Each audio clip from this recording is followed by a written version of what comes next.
know we all fall down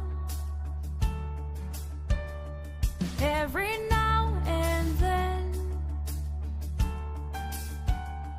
All these bodies were given, sometimes are meant to sin. So grant me freedom, so grant me grace for the things I've done and about to face.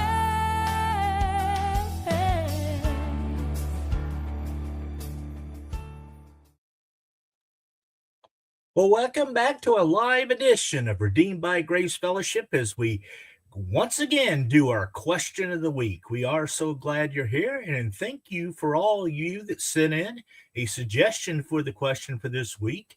And you can do that every week at rbgf22@yahoo.com. There's our email. Send your suggestion in, and we'll consider it for next week's as well. And today's is a good one, and it's one that a lot of people do hear about all the time in the news media. In fact, a lot of time when this happens, it's big time in the news, even more so than that. I think anybody in the ministry, if something negative is said out there, it gets multiplied by the media greater than any other profession. I'd say second place might be a teacher, and third place probably a politician, but we hear so much about politicians. So, but yeah, so it's a great question. Why are so many evangelical Christian leaders caught in scandals? And so we're going to address that question today. So I'm glad you're here with us. And before we get started, I really want to urge you to help us proclaim the gospel around the world. And you can do that three ways. First, by subscribing to this channel so that you never miss on any of our episodes, whether live or pre-recorded, or hit that like button, hit that heart button, depending on your platform. That tells the algorithm to share it out to more and more people. And also, you got a share button there. Hit it. Share it to public. Share it to your friends. Share it to your relatives. Share it to everybody. And that will help us proclaim the gospel around the world.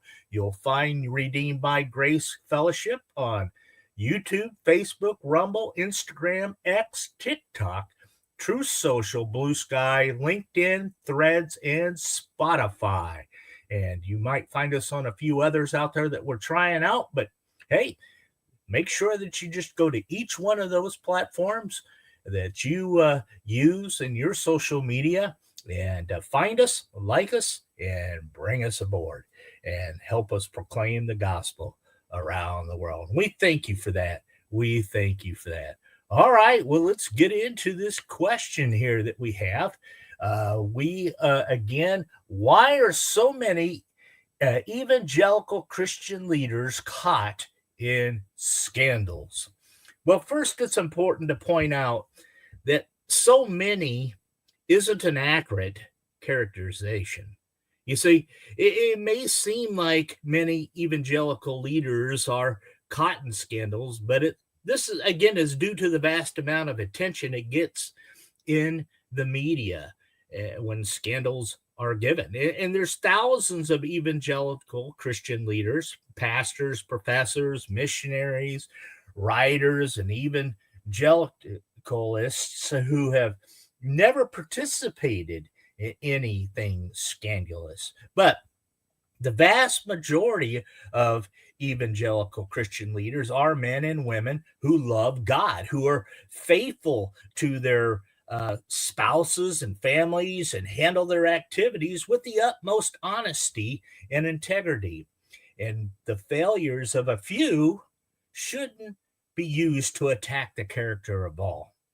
With that said, there's still the problem that scandals do sometimes occur among those claiming to be evangelical Christians. Prominent Christian leaders have been exposed for committing adultery or participating in prostitution even. And some evangelical Christians have been convicted of tax fraud and other financial illegalities. So why does this occur? Why does this occur? Well, there are at least three primary explanations. Some of those claiming to be evangelical Christians are actually unbelieving Christians and charlatans. And some evangelical Christian leaders follow their position to the result of pride in their lives.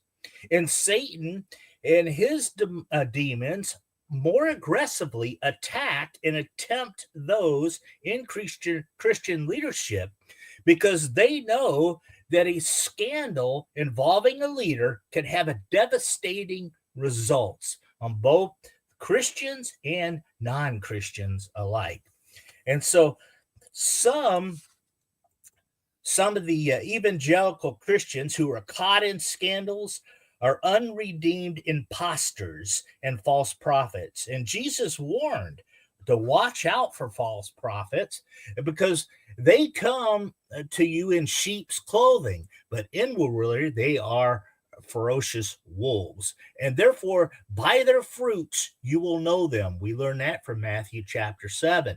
And false prophets pretend to be godly men and women and appear to be solid evangelical leaders. However, their fruit, scandals, eventually reveals them to be opposite of what they claim to be. In this, they follow the example of Satan.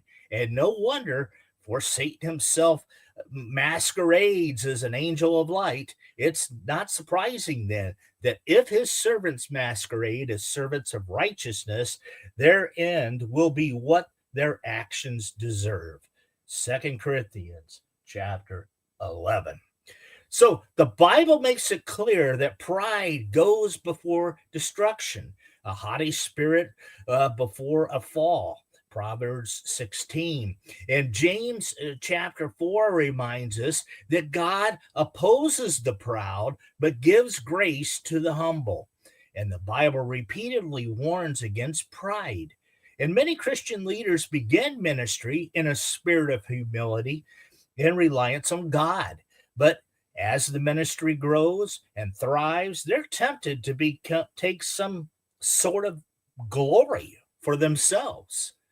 And some evangelical Christian leaders, while paying lip service to God, actually attempt to manage and build the ministry in their own strength and wisdom. Well, this type of pride leads to a fall away from God. Through the prophet of Hosea, he warned, "When I fed them, they were satisfied. And when they were satisfied, they became proud, and then they forgot me." Hosea 13:6. And Satan knows, friends, that by instigating a scandal with an evangelical Christian leader, he could have a powerful impact, just as King David's adultery with Bathsheba and arranged murder of Uriah caused great damage to David's family and the entire nation of Israel. So many a church or ministry has been damaged or destroyed, my friends, by the moral failure of its leader. So many Christians have had their faith weakened as a result of seeing a leader fall. Well, non-Christians use the failure of Christian leaders as a reason to reject Christianity, which is totally wrong. You see, Satan and his demons know this, and therefore direct more of their attacks against those in leadership roles. And the Bible warns us, be self-controlled and alert. Your enemy, the devil, prowls like a roaring lion looking for someone to devour. 1 Peter 5:8.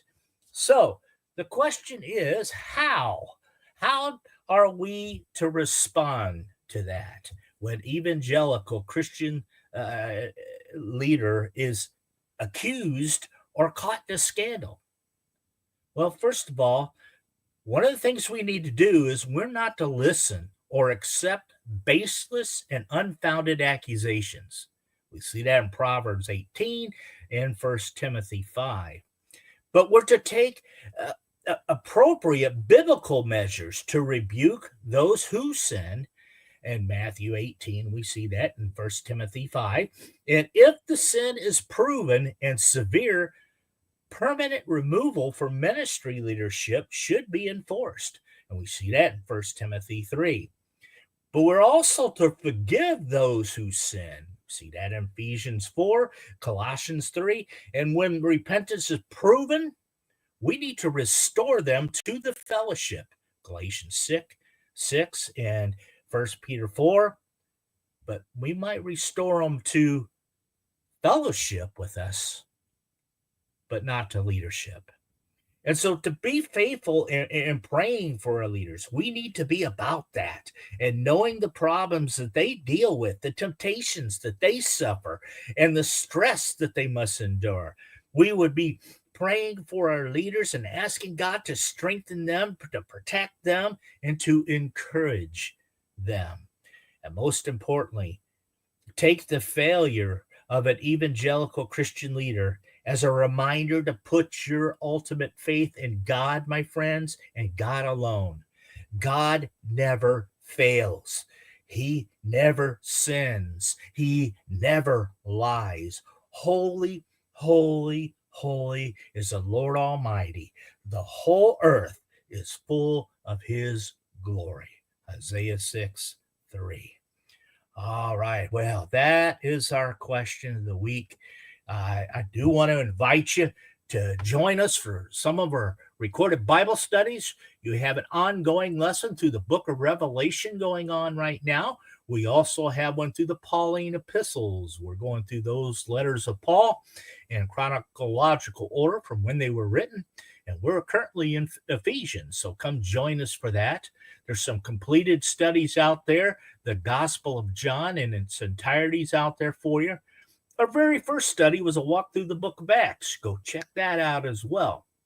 If you have suggestions for any future studies, feel free to email suggestions at rbgf22@yahoo.com. In fact, someone did that asking for something about the basics of Christianity. And I happened to have been taking a course at my local church, authored by John MacArthur, called The Fundamentals in the Faith. And if you haven't been through that class, my friend, you need to do it. It's that good. It doesn't matter if you're a brand new believer or if you're got a PhD in theology. You need to be in that class. Go check it out. Fundamentals of the Faith is a good one. We also have additional courses for children out there. So if you have kids, be alert for that, dropping from Sermons for Kids each and every week as well. And we thank you for joining us for those. Again, we ask you to please make sure that you do subscribe to this channel. Hit that like button on your way out and make sure you share it out with your friends. All right. There will be a written response to this question out on our Facebook page as soon as we close out of this broadcast. So if you would like to reread what it is that we discussed today, you will find it there. Friends, we love you. We thank you for tuning in, and we will be back next week with your question of the week. God bless.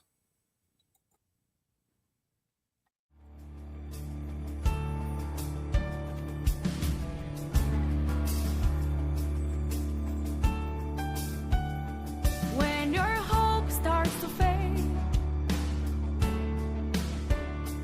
and you lose the fire, remember to worship him, because he'll take you high.